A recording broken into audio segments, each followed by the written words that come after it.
dirección de Claudia Gurizati. Buenas noches. La noche bajo la dirección de Claudia Gurizati enciende las luces para que usted vea el punto clave de la noticia. Soy Jefferson Beltrán. Bienvenidos. La noticia: el golpe más duro que hasta ahora han recibido las agrupaciones armadas disidentes de las FARC en Colombia. En una operación milimétrica de la fuerza pública cayó abatido alias Rodrigo Cadete y 14 hombres más que hacían parte de su estructura criminal. Luego de abandonar el proceso de paz en septiembre del año 2017, este excabecilla guerrillero continuó su accionar delictivo con el reclutamiento de menores, operaciones de narcotráfico y terrorismo. El punto clave de esa noticia: el cabecilla de las disidencias neutralizado tenía en su prontuario haber sido uno de los promotores y partícipes de la cruenta toma terrorista de las FARC a Mitú, capital del Bopés, en noviembre de 1998. Ataque en el que murieron 24 militares, 16 policías y 11 civiles. En la actualidad, y desde hace más de un año, según información del propio gobierno colombiano, alias Rodrigo Cadete venía creando estructuras con apoyo de algunos sectores cercanos a la dictadura venezolana, es decir, al régimen de Nicolás Maduro. La operación Zeus comenzó muy temprano en la madrugada del sábado 2 de febrero. Ese día las fuerzas militares colombianas tenían como misión propinar uno de los golpes más contundentes contra las disidencias de las FARC. Al menos 600 hombres de las fuerzas especiales ubicaron el punto de acción. Estaba en jurisdicción de la vereda La Tunia, zona rural de San Vicente del Caguán, en el departamento de Caquetá.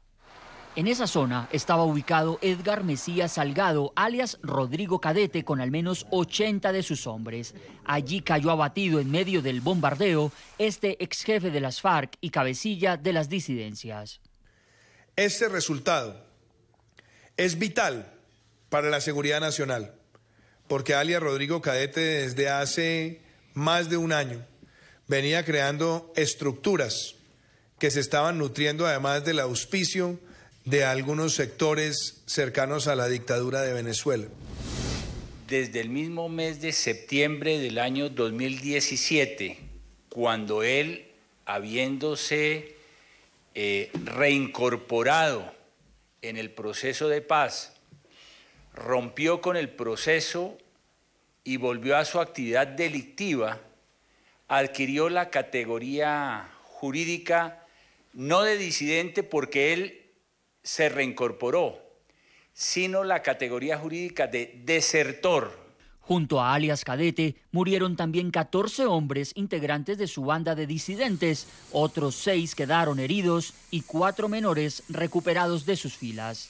Venía trabajando temas de reclutamiento de menores, operaciones de narcotráfico y terrorismo.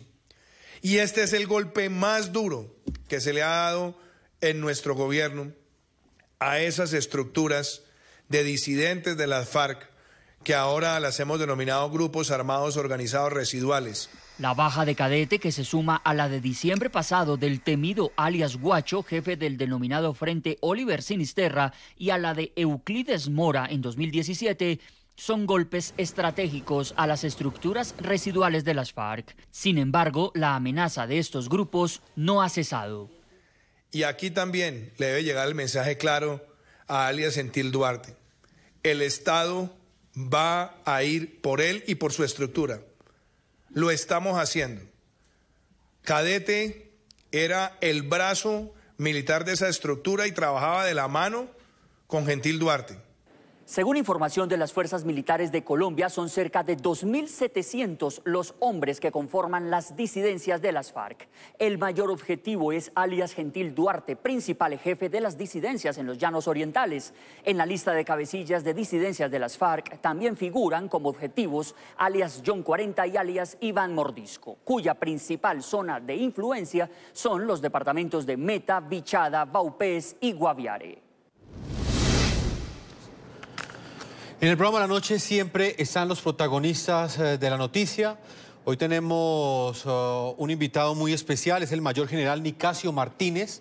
Es el comandante del Ejército de Colombia. Lo hemos invitado no solamente para hablar de esta exitosa operación Zeus, que representa uno de los más contundentes golpes que han recibido las disidencias de las FARC, en este caso la muerte de alias Rodrigo Cadete. También vamos a estar hablando con el comandante del Ejército de otros temas que tienen que ver con el ELN y la lucha que están dando las autoridades en Colombia para perseguir y capturar a los asesinos de líderes sociales en Colombia.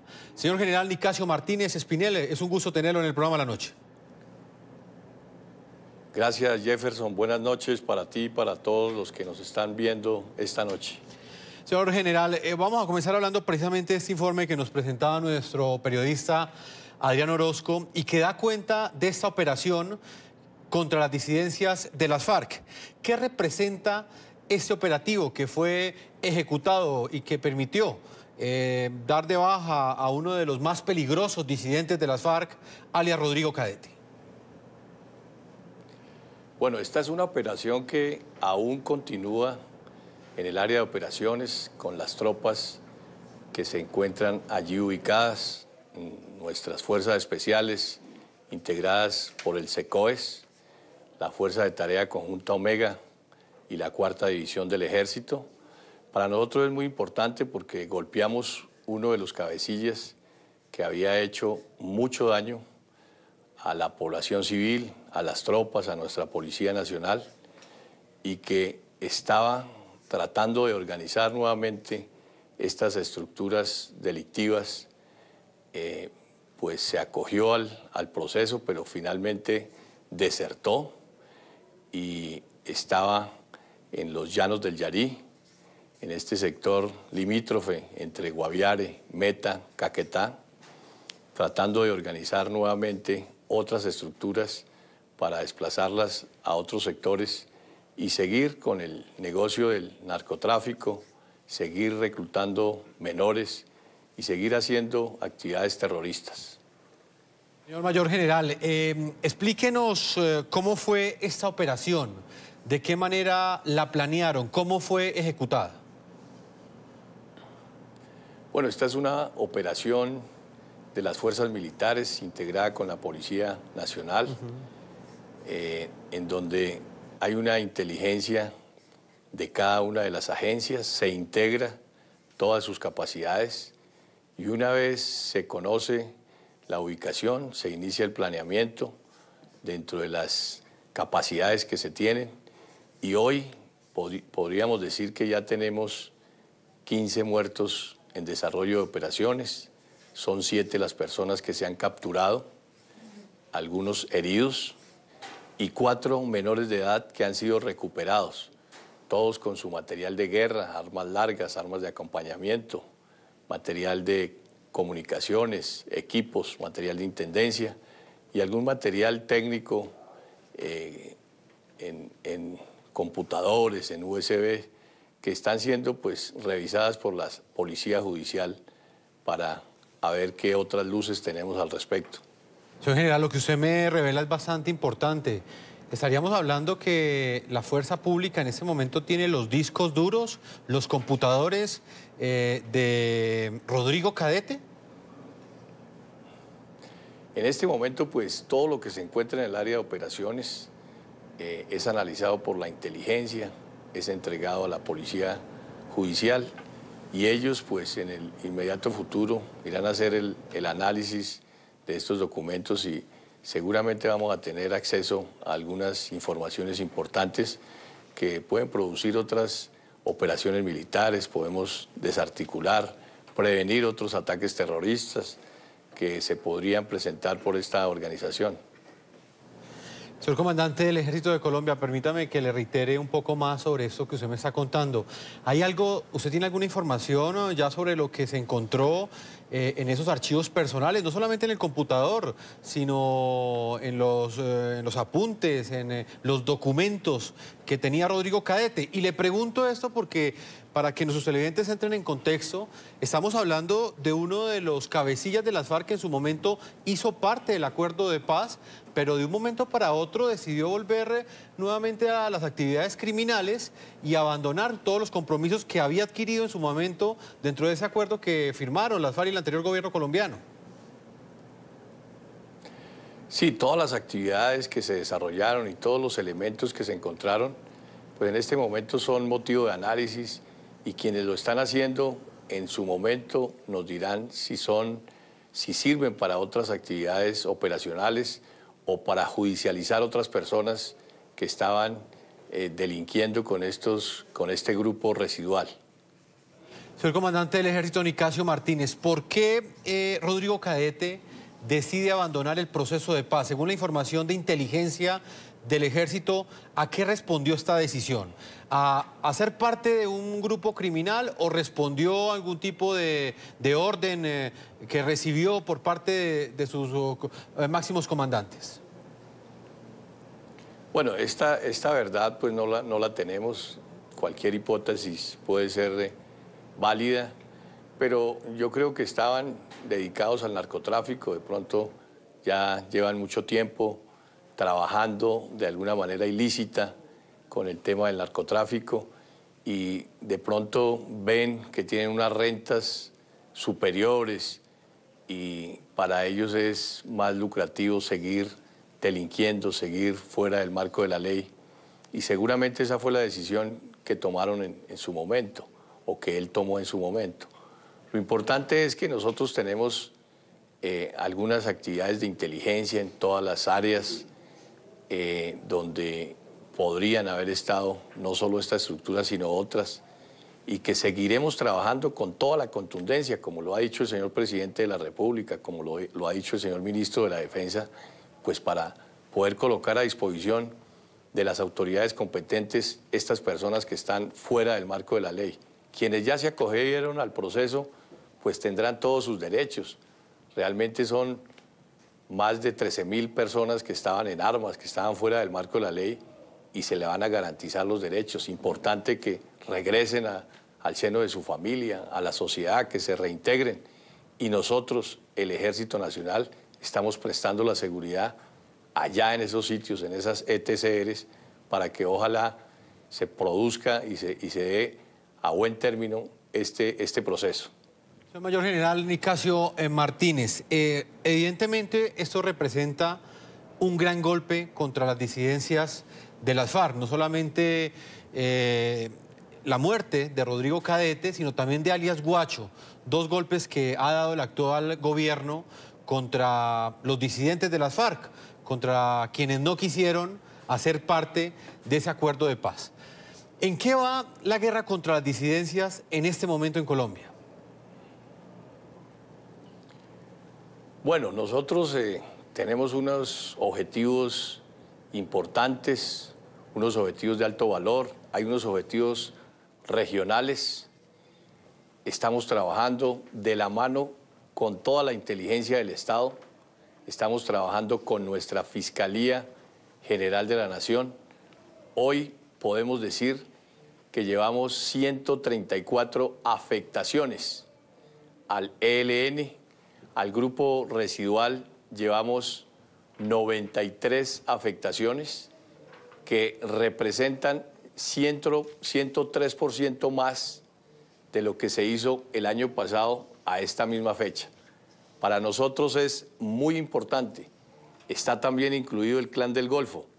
Hoy llevamos 112 afectaciones, 78% más de lo que se hizo el año pasado a esta misma fecha.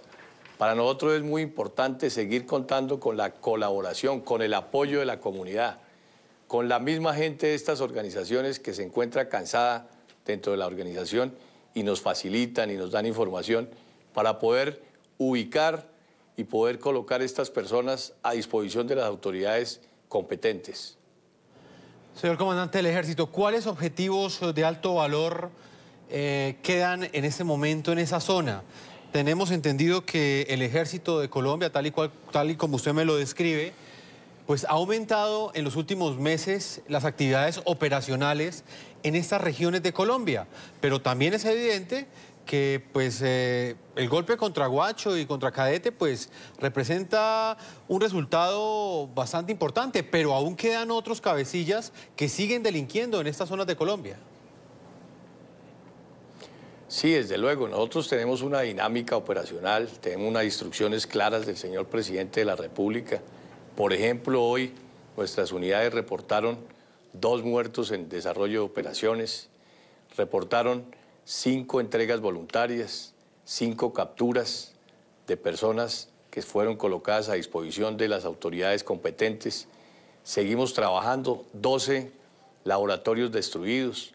Hoy el ejército lleva un poco más de 1.200 hectáreas de coca erradicadas y nos hemos fijado unas metas grandes para poderlas cumplir, para que ojalá el narcotráfico se disminuya, para que ojalá las personas que están viviendo de esto pues cojan unos cultivos lícitos, hagan otros negocios que estén dentro del marco de la ley para poder disminuir estas actividades de narcotráfico.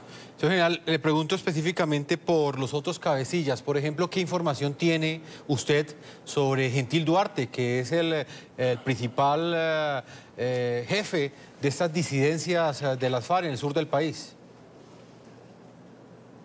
Bueno, estos objetivos de alto valor, tenemos unas burbujas, tenemos 62 cabecillas, de los cuales el Ejército Nacional tiene 40 asignados para trabajar en inteligencia, para buscarlos.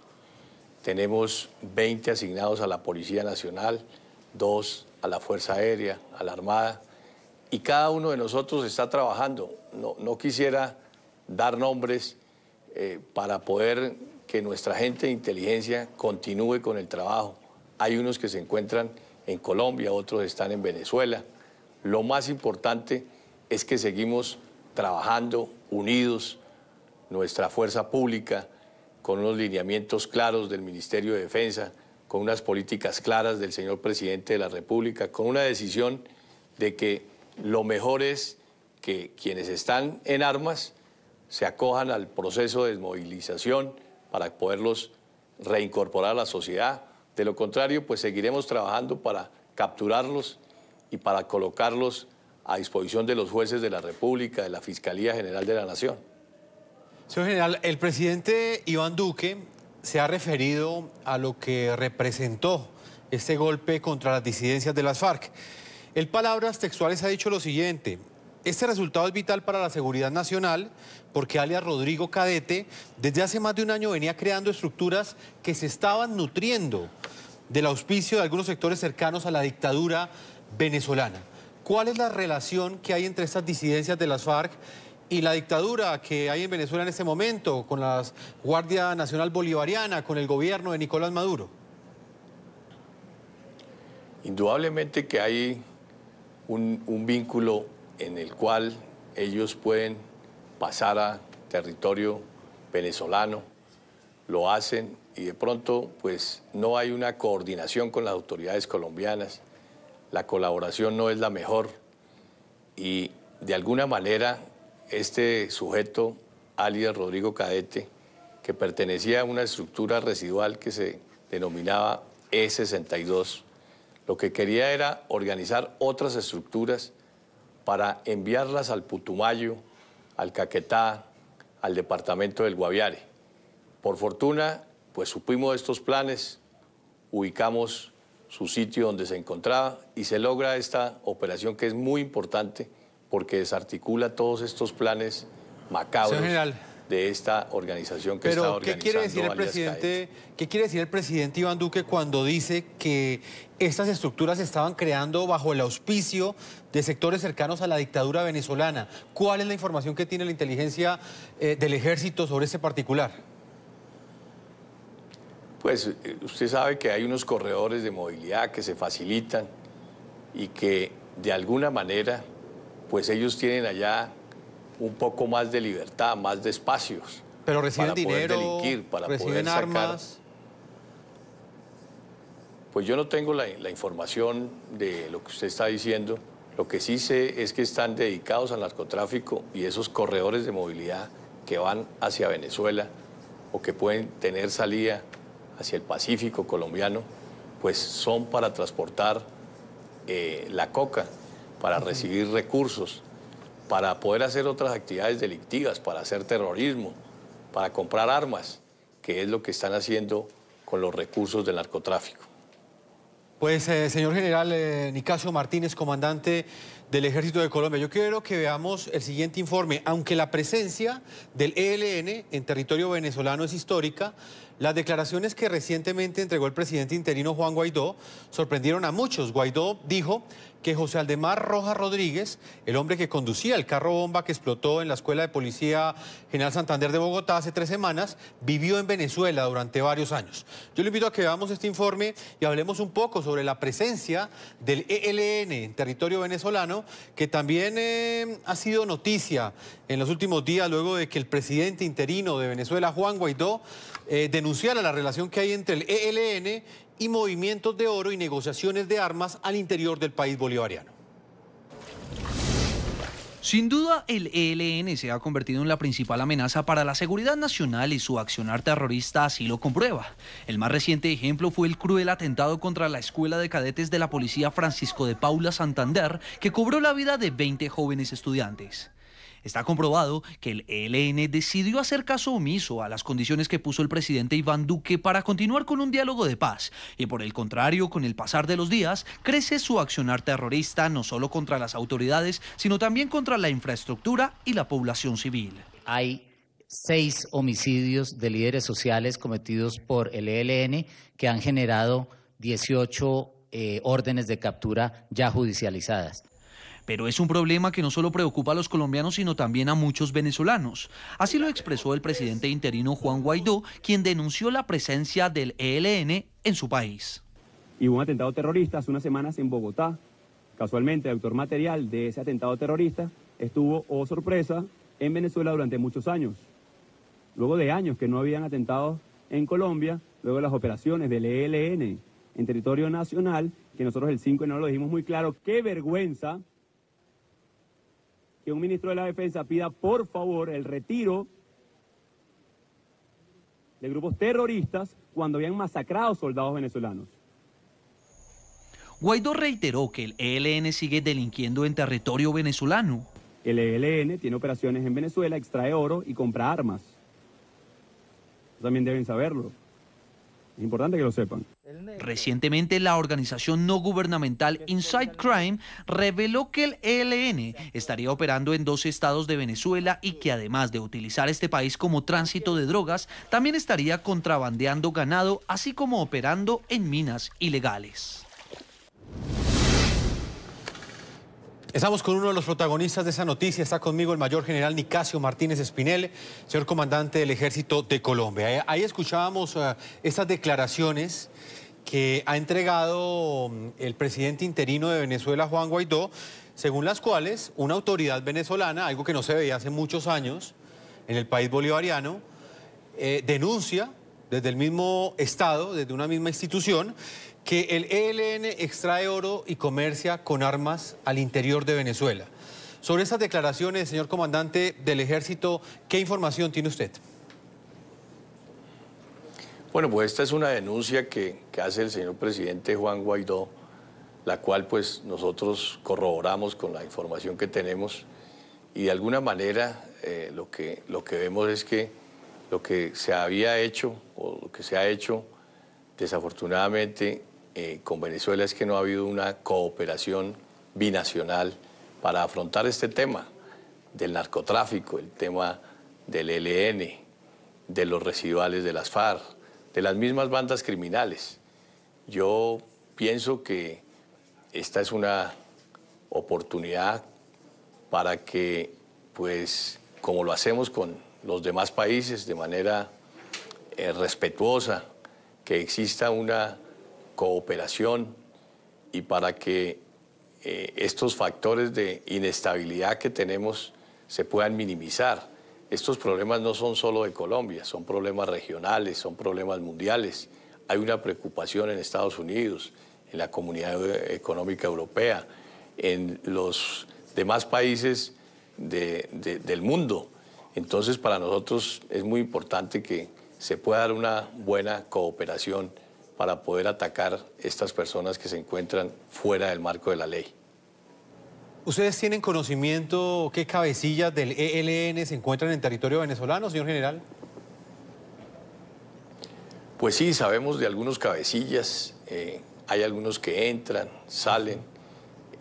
Vamos a dejar que ese trabajo lo siga haciendo y desarrollando la inteligencia, y en el momento en que los podamos tener ubicados en nuestro territorio, pues los podremos colocar a disposición de nuestros jueces y de nuestra fiscalía. ¿Qué representa para el ELN el gobierno de Nicolás Maduro, señor general? Y se lo pregunto porque, tal y como usted me lo explica en esta entrevista, estratégicamente para las fuerzas militares colombianas representa un reto combatir a un grupo criminal con el ELN que ustedes persiguen en territorio colombiano, pero que luego que se pasan a frontera con Venezuela o se pasan a territorio venezolano, ahí pues ustedes no pueden hacer nada porque no pueden cruzar la frontera. En este momento para el ELN, ¿qué representa este gobierno que continúa atornillado en el poder? Pues usted lo ha dicho, Jefferson, pues creo que se le facilitan las cosas a ellos.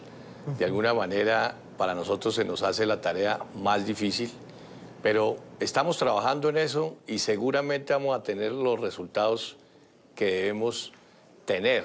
En este fin de semana pasado, por ejemplo, tuvimos la captura de 12 personas integrantes del ELN que se encontraban en la frontera, específicamente en los municipios de Arauca, de Arauquita, Saravena, Fortul, y que eran personas que llevaban entre 20 y 30 años en la organización, muy cercanos al COSE.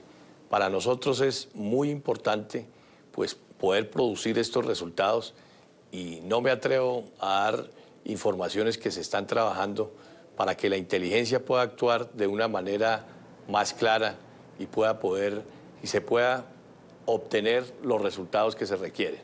Señor general, una última pregunta antes de salir a comerciales. Dentro de la información que manejan ustedes de inteligencia, ¿han logrado establecer alguna relación entre el ELN como grupo armado que de alguna manera también recibe instrucciones o recibe algún tipo de órdenes o juega un papel dentro del régimen de Nicolás Maduro al interior de Venezuela?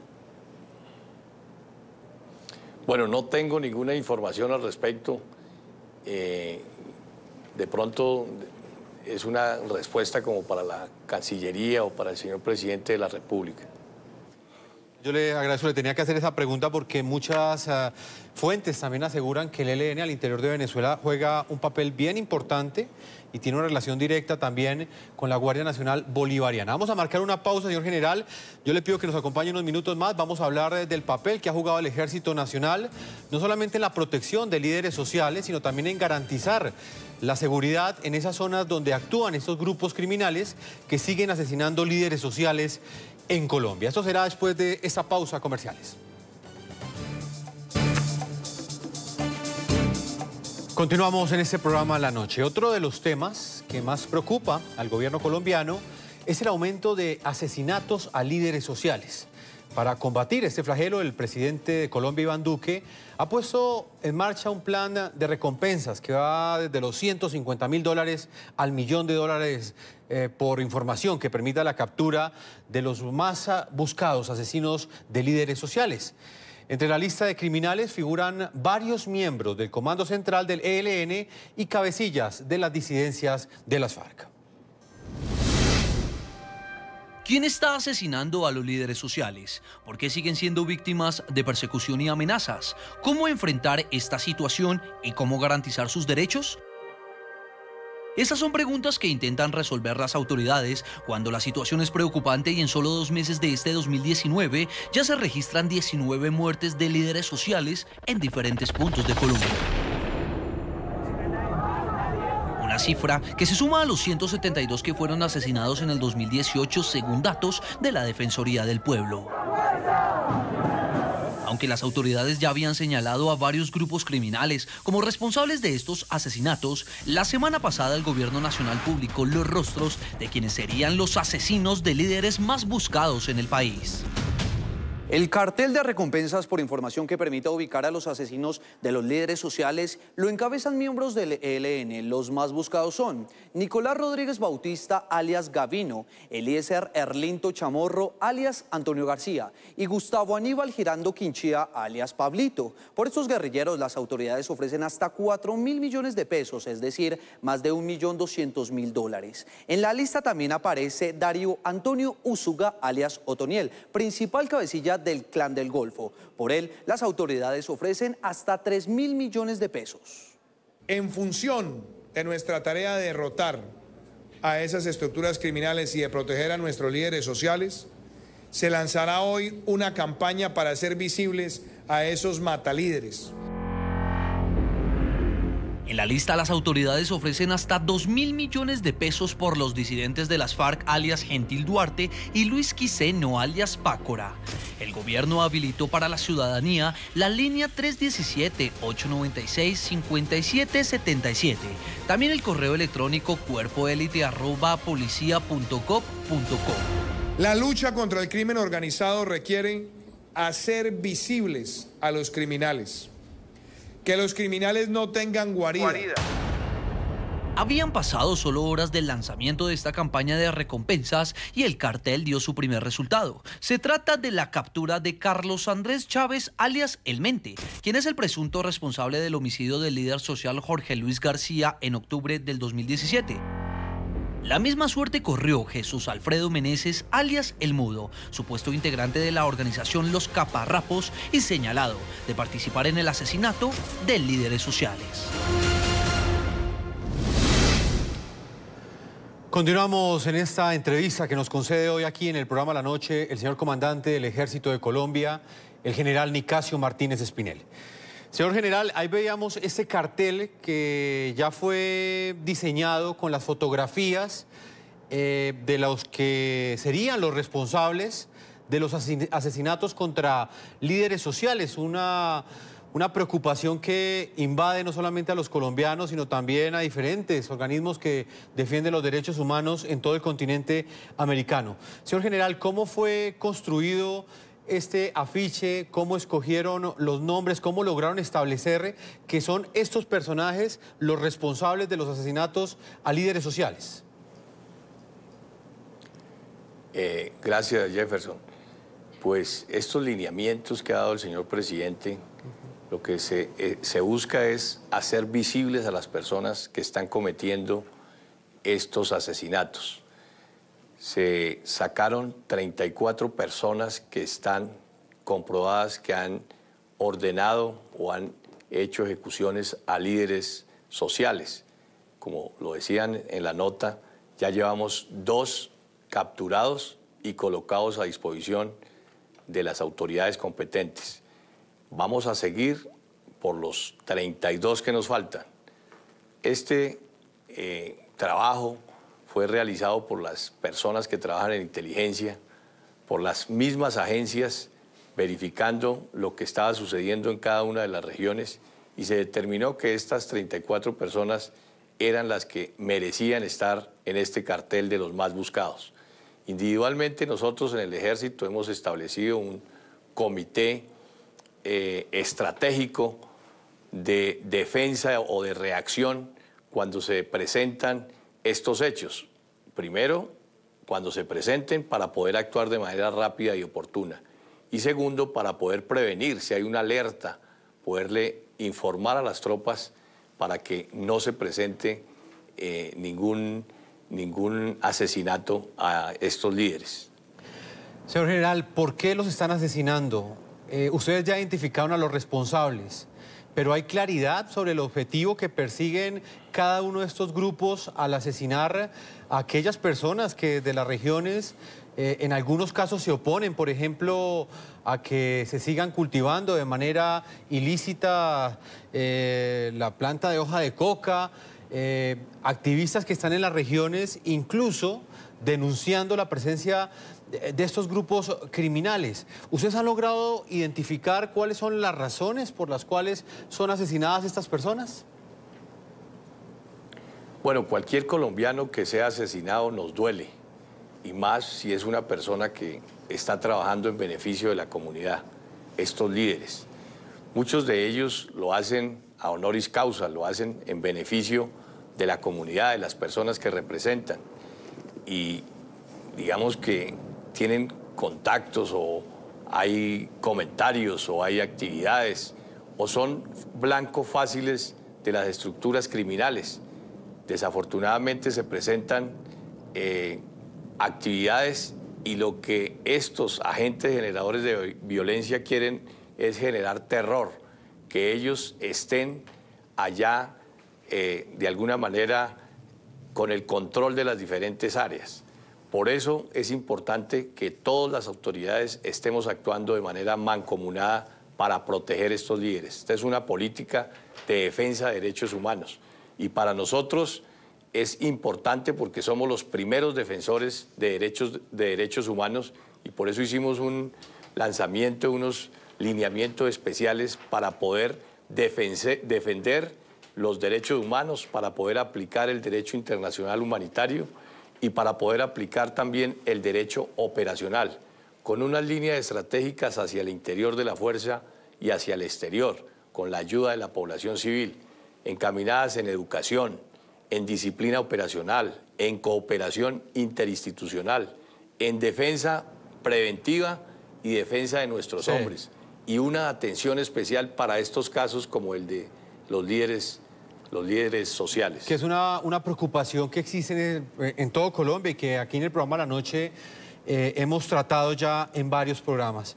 Señor Mayor General Nicasio Martínez, comandante del Ejército de Colombia, le agradecemos el tiempo que usted le ha concedido a nuestros televidentes, el habernos respondido cada una de las preguntas. Sabemos que hay mucha información de inteligencia que usted no nos puede compartir, pero teníamos que hacer todas estas preguntas que tienen que ver con las acciones que está ejecutando el ejército colombiano en este momento para enfrentar la amenaza que le han puesto a Colombia las disidencias de las FARC y los demás grupos criminales que operan en todo el territorio nacional.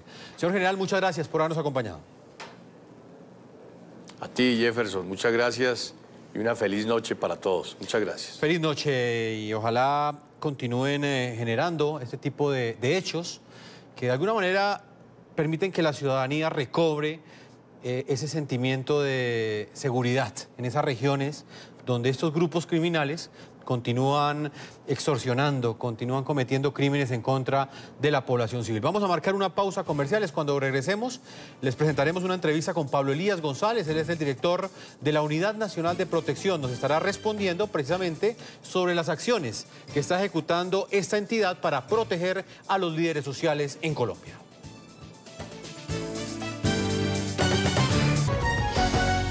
La cifra de líderes sociales asesinados es realmente preocupante. En lo que va corrido este año, 19 personas perdieron la vida en diferentes hechos violentos. Esto sin duda se convierte en un desafío enorme para las autoridades colombianas en materia de seguridad. Por esa razón, entrevistamos a Pablo Elías González.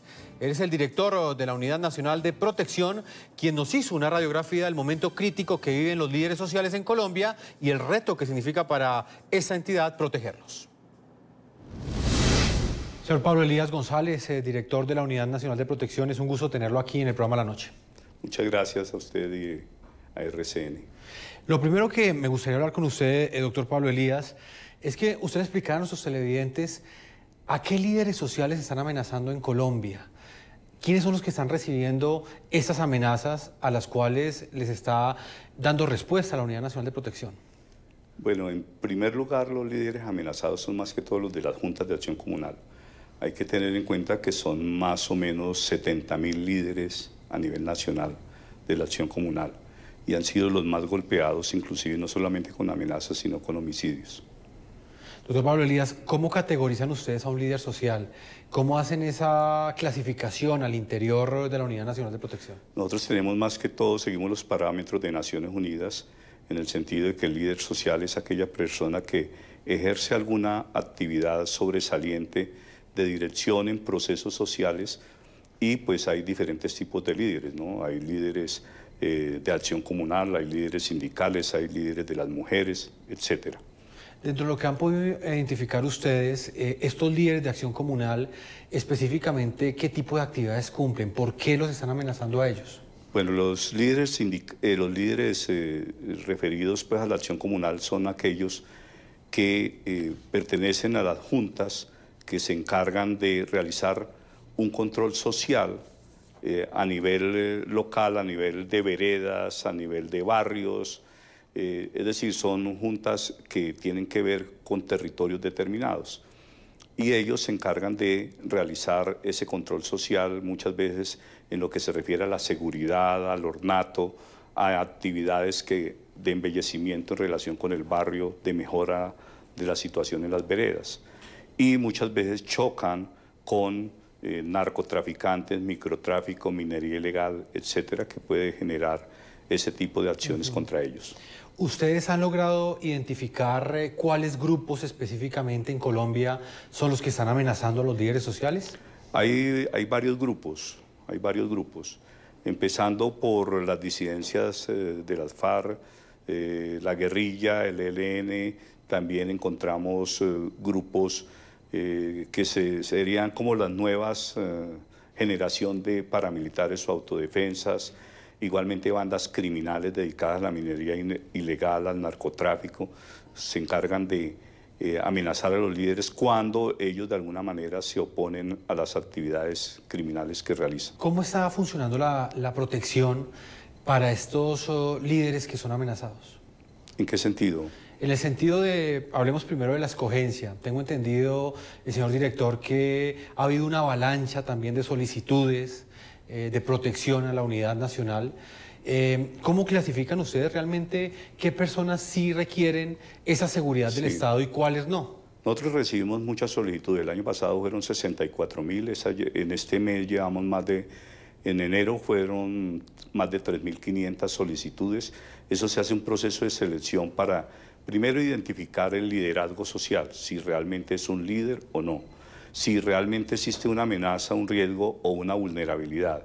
Y en tercer lugar, si existe una relación de causalidad entre la actividad de liderazgo y la amenaza. Si no existe esa relación de causalidad, pues ya en ese caso la protección le corresponde a la Policía Nacional. ¿La causalidad la define la Unidad Nacional de Protección? Sí, nosotros definimos encontrar esa relación de causa-efecto. Sí, porque sí existen muchos casos, señor director, en los que se ha asegurado que ha habido asesinatos de líderes sociales, pero el homicidio contra ellos no responde a las actividades propias que él cumple como líder social. Esa línea tan delgada, ¿cómo la logran establecer ustedes? Pues no es fácil, pero pues a través de las actividades que realizan los evaluadores de riesgo, ellos están encargados de precisar esa situación. Y si no existe una relación de causalidad, pues entonces no nos corresponde a nosotros la protección.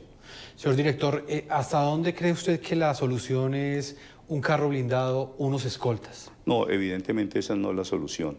Y de continuar una situación en ascenso, pues llegará el momento en que la unidad no estaría en capacidad de responder a esa situación. Por eso el Gobierno Nacional y particularmente el Ministerio del Interior ha diseñado un plan de acción oportuna, el PAO, que busca la articulación de todas las entidades, entre ellas la Unidad Nacional de Protección. Esto involucra a las fuerzas de policía, a las fuerzas militares y por supuesto a la Unidad Nacional de Protección, cada uno en el campo que le corresponde. Es decir, a la fuerza pública le correspondería desmontar a las organizaciones criminales, atacar las organizaciones criminales, porque pensamos que en la medida que se reduzca las organizaciones, se estabilice la situación, se neutralicen esas organizaciones, pues asimismo bajará el número de solicitudes que nos hacen de protección.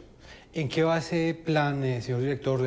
A comienzos de año estuvo usted en San Vicente del Caguán, estuvo allí la ministra del Interior, Nancy Patricia Gutiérrez, estuvieron los diferentes entes del Estado que quisieron encontrar una solución o buscan una solución para frenar este tipo de atentados. ¿En qué va ese plan en lo que va corrido de este 2019? Pues ese plan ya ha comenzado la articulación y ya pueden ver ustedes que en los últimos días se han presentado acciones de la fuerza pública que van precisamente dirigidas a desarticular esas organizaciones criminales.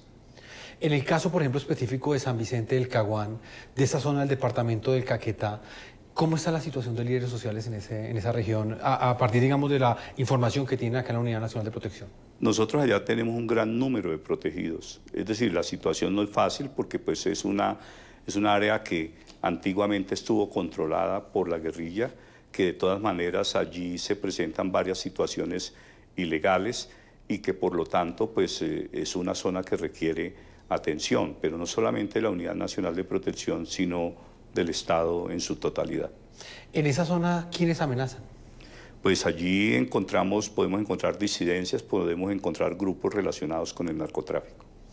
Viene otro punto, señor director, y es el ELN. Los que están amenazados, los líderes sociales que están siendo amenazados por el ELN, ¿por qué razón les hacen esas instigaciones? ¿En qué zonas es donde ellos reciben ese tipo de amenazas? A ver, tenemos en varias zonas. Una es principalmente el Catatumbo. Usted sabe que en el Catatumbo existe una situación bien difícil porque allí confluyen varios tipos de organizaciones criminales. Y la disputa muchas veces por el narcotráfico o la disputa por otro tipo de actividades, pues genera represión contra líderes sociales, inclusive por razones ideológicas. Es decir, aquí hay un fenómeno que también tiene que ver con lo ideológico. O sea, hay líderes sociales que son amenazados no por la razón de ser de su actividad, sino por su ideología política. Sí, por su actividad, pero que tiene que ver con la ideología política. Entonces, que no comparten la ideología política de la guerrilla y que pueden ser amenazados por esa razón. Ese punto adquiere una gran importancia, señor director, en la medida en que estamos en un año electoral.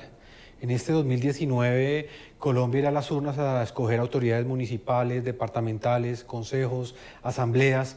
En ese escenario, ¿qué ha podido alertar la Unidad Nacional de Protección en lo que tiene que ver con lo que se vivirá en esas zonas donde antes estaban las FARC y ya no están las FARC, sino están unos grupos criminales?